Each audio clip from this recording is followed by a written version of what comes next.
السلام علیکم ورحمۃ اللہ وبرکاتہ جی۔ اس وقت میں دنگا والی جی کا جو مین سٹاپ ہے اس میں موجود ہوں۔ یہاں عالم گلزار مسجد زیر تعمیر ہے اور میں اس کا آپ کو وزٹ کراتا ہوں۔ السلام علیکم۔ یہ اس وقت مستری محمد ساجد ٹھیکیدار کی زیر نگرانی میں یہ کام ہو رہا ہے اور ابھی جو ہے نا دین کے اندر جو کنکریٹ ڈالی جا رہی ہے۔ تو یہ مسجد ایک ایسی جگہ لوکیشن میں موجود ہے کہ یہاں سے اگر اس طرح بات کی جائے تو یہاں پہ میرپور اور راولپنڈی کو یہ روڈ جاتی ہے، اور مثلا ادھر سے مسور آباد پورا آزاد کشمیر کا یہ روڈ یہ کور کر دیا۔ اگر اس طرف کی جائے نا تو یہ یہاں سے گجرات، لاہور، گجرانوالہ، وزیر آباد، اور جو اگر لیفٹ میں چلے جاؤں تو یہ لاہور گجرانوالہ اس کو کرتی ہے۔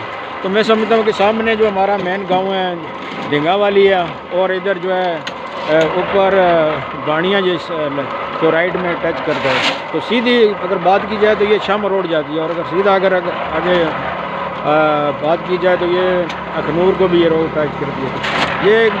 یہ جو مسجد ایک سنگم کی حیثیت رکھتی ہے یہاں پہ، تو اس کی تعمیر کا کام زور و شور سے جاری ہے۔ لہٰذا جتنے میں حیر اجزاد ہیں میں ان سے اپیل کروں گا کہ اس میں بڑھ چڑھ کر حصہ لیں۔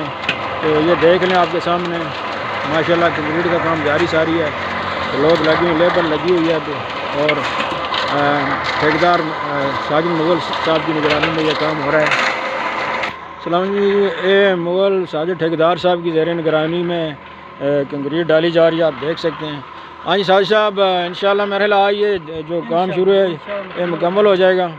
تو ماشاءاللہ یہ دیکھو اس کی مسجد کی لوکیشن کے حوالے سے اگر بات کی جائے نا تو یہ بہت امپارٹنٹ ہے، اور ایک تو مین سٹاپ بھی ہے، ایک طرف بانیوں کو بھی روڈ پہ جاتی ہے، اوپر بانیوں کو، اور سامنے ہمارا دنگا والی کا بڑا گاؤں بھی ہے، اور یہ چھاما روڈ ہے جو بہت مشہور ہے، ٹھیک ہے۔ اور یہاں سے آپ لاہور بھی گاڑیاں جاتی ہیں، گجرات بھی، گجرانوالہ بھی، وزیر آباد بھی، اور ادھر سے میں نے پہلے ہی بات کی تھی میرپور کو جاتی ہیں، راولپنڈی کو، مسور آباد میں۔ اس لیے تمام حیر اجزاد سے میں اپیل کروں گا کہ اس مسجد کے لیے دیکھیں کام جاری ساری ہے، اور یہ ہمارے حاجی صادق صاحب کی زیر نگرانی میں بھی کام ہو رہا ہے، ان کی میں بھی۔ تو سب حیر اجزاد سے میں اپیل کروں گا کہ اس میں بڑھ چڑھ کر حصہ لیں۔ تو انشاءاللہ میں امید کرتا ہوں کہ سب لوگ بڑھ چڑھ کر تعاون کر لیں، اور یہ دیکھ لیں آپ کے سامنے ہی کام سارا جاری ساری ہے۔